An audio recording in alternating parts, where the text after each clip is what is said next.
Hello and welcome to CTV News Across Canada for Thursday, November 20th. We've got the top local stories from coast to coast, stories that affect you and the country. Thanks for joining us. His identity is already out there. That's not. He has represented high-profile defendants, but tonight, GTA criminal lawyer Deepak Paradkar is himself behind bars, charged with helping an international drug smuggling operation. Yesterday morning, the RCMP and Ontario Provincial Police proceeded by arresting 7 Canadians with ties to the Wedding organized crime group. The 7 Canadians are tied to the alleged organized crime group of Canadian and former Olympic snowboarder Ryan Wedding, who remains at large but was first indicted in October of 2024. Today, U.S. FBI Director Kash Patel made a chilling comparison. Make no mistake about it. Ryan Wedding is a modern-day iteration of Pablo Escobar. He's a modern-day iteration of El Chapo Guzman. The new charges announced by the U.S. Justice Department focus on the killing of a federal witness who was set to testify against Wedding. According to the indictment, defendant Paradkar was a member and associate of the Wedding criminal enterprise. Among others, Paradkar was known publicly for having defended Dylan Millard, who was convicted of killing Ancaster father Tim Bosma, a former girlfriend Laura Babcock, and his own father Wayne Millard. According to the indictment, Paradkar was known by several aliases, including Cocaine Lawyer and DPAG Emergency. The indictment says Paradkar offered advice to Wedding after his indictment last year about a witness who was set to testify, saying, Defendant Paradkar advised defendant Wedding and Clark to murder victim A so that they would avoid extradition from Mexico on the criminal charges. It says Wedding orchestrated the murder. He used a Canadian website called The Dirty News to post photographs of the witness and his wife in order to locate him, which ultimately succeeded. The witness was gunned down in a restaurant in Medellin before he could testify against Wedding. That website has since been taken down. The identity of the witness has not been released. The reward for information leading to the arrest of Ryan Wedding was also increased today from $10 to $15 million. They're going to devote a lot of resources to tracking this man down. And there have been a lot of resources used in the past, but I imagine with this announcement that they will be turning the heat up even more. Wedding was last believed to be in Mexico. He is also believed to be being protected by the Sinaloa cartel. U.S. Attorney General Pam Bondi said that Ryan Wedding is still the most prolific drug trafficker in Canada. He remains on the FBI's 10 most wanted list. Reporting live, I'm Sean Leathong. Nathan and Michelle, send it back to you. All right, thank you, Sean. At Liberal Party headquarters in Montreal, Pablo Rodriguez said he knew nothing about the allegations published in the Journal de Montréal. The article says members of the party were paid for supporting him. Rodriguez says he learned of the text messages this morning. I have nothing to hide. I'm fully transparent, and I don't accept that my party's attacked like this. Another media, radio station 98.5, reported that the people behind the text messages were Liberal MNA Sona Lajoyen Olivier and CAQ MNA Alice Abu Khalil. Both are denying the allegations and issued statements. Abu Khalil says, I have absolutely nothing to do with this story. The text messages revealed did not come from me. Lajoyen Olivier says, I categorically deny being the person involved in these exchanges, which may have been falsified in whole or in part. I'm asking the people behind this, come on, go out. Show some guts, show some courage. Tell us who it is. And then we evaluate, and someone did something wrong. There'll be huge consequences to that. The text messages story deepens the internal crisis already facing the party. This after Rodriguez dismissed star MNA Marwa Rizki from her role as parliamentary leader and suspended her from caucus. Rizki fired her chief of staff, Geneviève Ince, without consulting Rodriguez first. Rodriguez said Rizki has not given him a reason for the firing. We don't know why she showed up with a lawyer at her meeting with Pablo Rodriguez yesterday. There's something also there in the behavior and the way she's been acting that raises serious questions. A request for comment to Marwa Rizki went unanswered. In her riding of Saint Laurent, people were shocked. There must have been something wrong for her to fire the other lady. I don't vote Liberal, but I think Marwa Rizki is the only, to be honest, at the Parti Libéral, it's the only good one.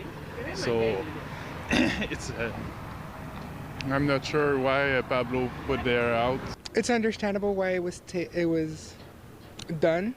like as a party, you can understand that sometimes you do have to follow up within your own party's regulations and limits.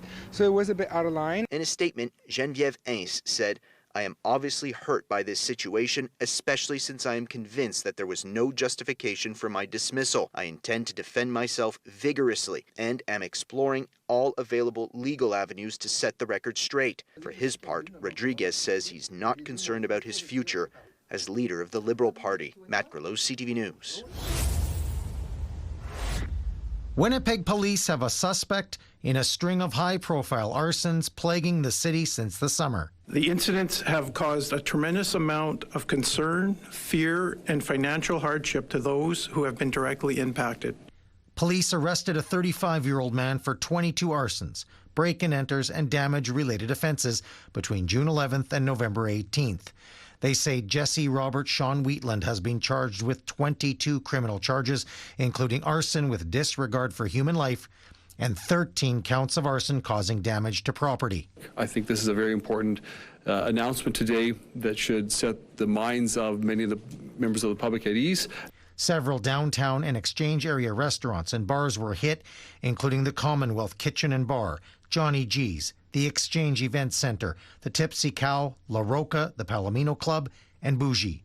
I think that this is a big sigh of relief for the industry to just, when I'm locking up my restaurant tonight, there's less of a worry. Police also allege the suspect is responsible for the damage at the constituency offices of MLAs Bernadette Smith and Nahanni Fontaine.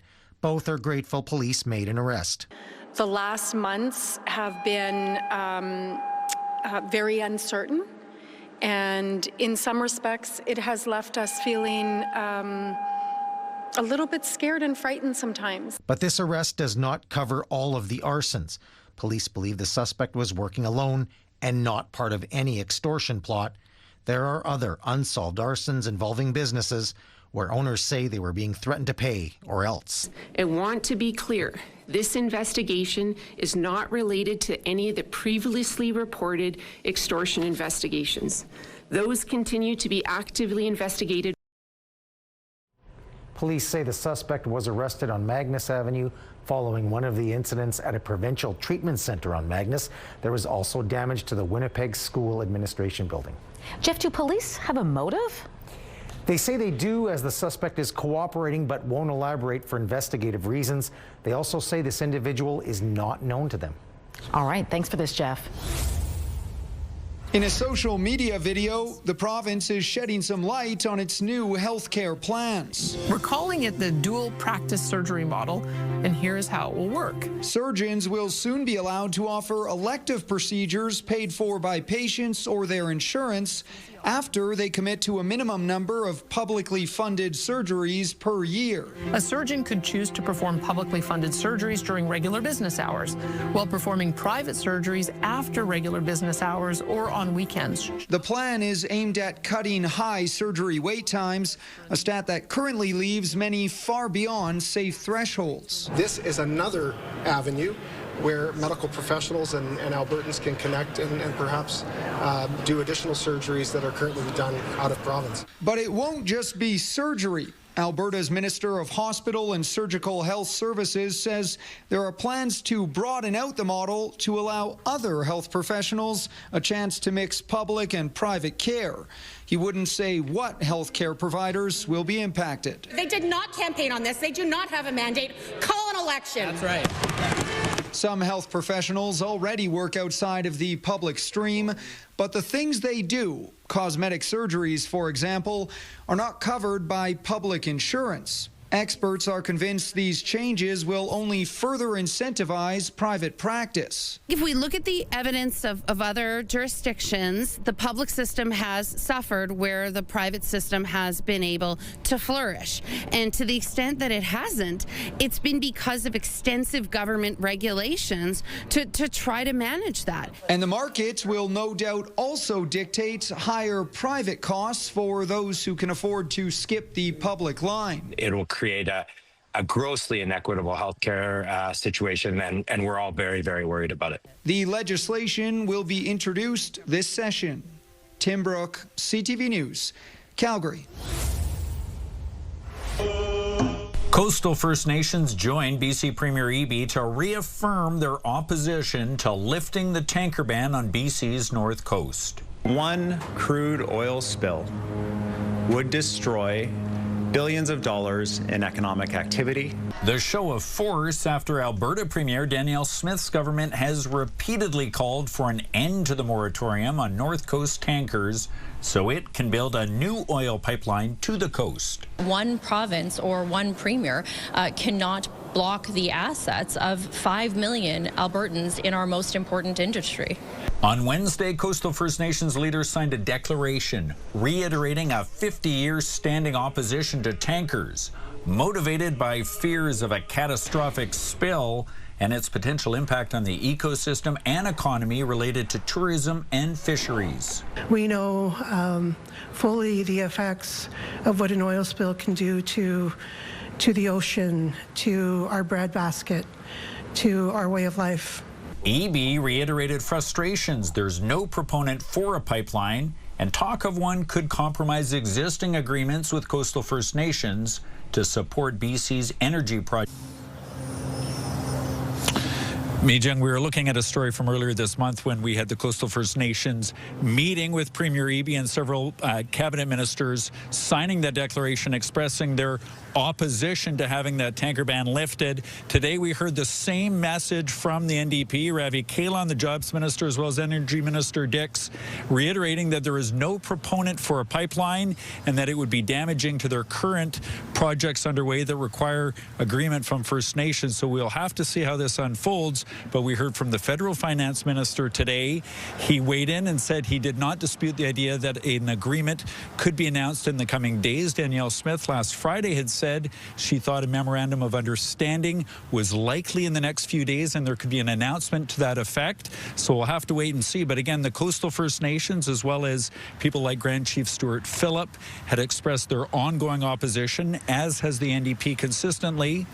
But again, we're hearing that talks are definitely progressing and there is a good likelihood of an announcement in the coming days that a pipeline that would involve an exemption to the oil tanker ban could be announced. We'll find out in a matter of days. Mijung. Yeah, and if we hear that announcement, we will hear the pushback as well. Thank you, Rob. It's atmospheres like this that the Ottawa Charge fear they'll lose. The atmosphere is good and the stadium is full. On Tuesday, the PWHL saying the team will not play at Lansdowne 2.0 after it was approved that the new venue would feature a smaller capacity than the current arena. The financial, don't add up. Like they need a fan base and a good crowd in order to sustain operations. So I think the mats don't work. Not a big fan of it. They need more seats. They need more people to show up. So cutting down the size of the arena is not going to help. The new plan would see the arena have seats and standing room capacity of 6,600 people. The arena at TD Place currently has room for 8,500 people. The plans for Lansdowne are not based on one team, one tenant, one user of the facility. The city says it is in negotiations with the PWHL and the Ottawa Sports and Entertainment Group to find a solution to keep the team in Ottawa. You do have a team that's in a fledgling league that needs to worry about the bottom line and has every right to say, this doesn't meet our needs. It's just stunning that the city could be so tone deaf and want to proceed. In the 2024-25 season, the Ottawa Charge had an average attendance of approximately 5,900 people, with its lowest single game attendance bringing in about 3,800 fans and its highest seeing over 7,800. I don't understand why they don't make the extra 2,000 seats. The city has said adding 2,000 seats could cost up to $100 million. The league saying it wants the Charge to stay in Ottawa, but will not go backwards, with every option on the table. We heard from the PWHL during the Lansdowne debate. They came to a city committee. They told us that there was a way forward for the team in Ottawa. It's not impossible that the Charge could leave. And if that happened in the early days of the league, that would not surprise me at all.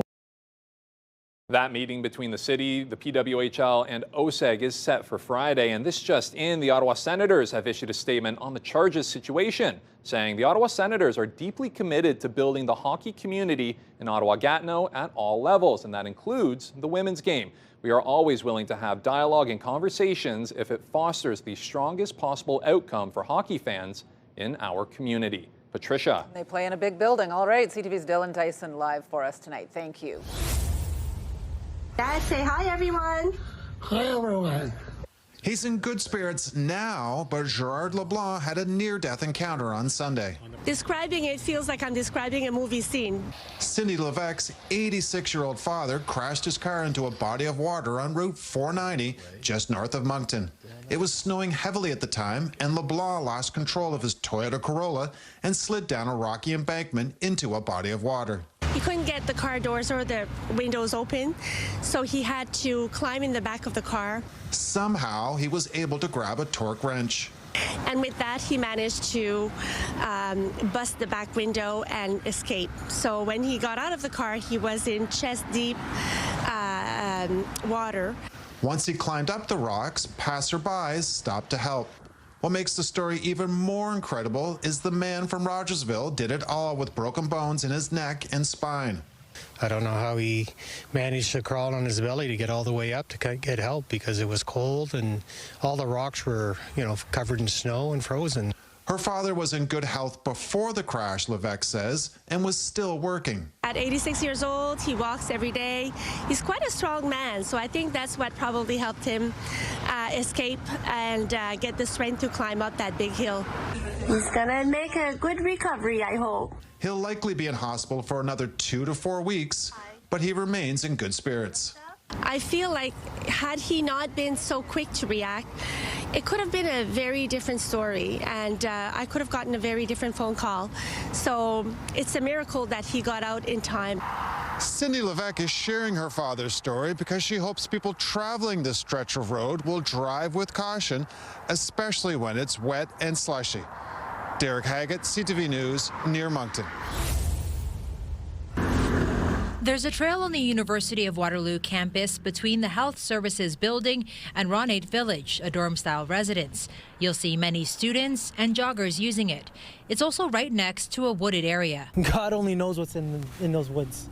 It could be wild animals after the university issued a warning about recent coyote sightings, one of them involving an attack. They sent out emails to our residents, and we were told about the dangers of walking here alone at night. On November 12th, around 6:15 p.m., a jogger was bitten by a coyote while on the trail. I think they said to just be careful, and if you see one, not to approach it. According to UW, the woman escaped by kicking the coyote. In that situation, it's fight or flight for me. I don't know which one I'd choose. Honestly, I'd go into total shock, maybe start running for my life. In last week's coyote attack, the university said the woman reported the bite and went to hospital for all the recommended shots. We do ask that they seek medical attention and contact public health so we can follow up. Region of Waterloo Public Health says they need to follow up as the wild animal could have had rabies. Rabies is a potentially fatal virus that attacks the nervous system of warm-blooded animals, including humans. There was another coyote sighting on campus by a faculty member 2 days later at the REV loading dock. While that person didn't make direct contact with it, students say they're still shocked to hear that coyotes are lurking. I'll see squirrels, rabbits, maybe raccoons, but a coyote is a little crazy to hear about that. The university says with winter approaching, wild animal sightings in urban areas will be more common since fallen leaves increase visibility and access to food is limited. Students say when the sun goes down, they'll choose a different route. I mean, I'm not trying to walk here at night and accidentally be bit by a coyote. I don't know, it's scary. And the university says if a coyote is posing an immediate threat to public safety, to call 911.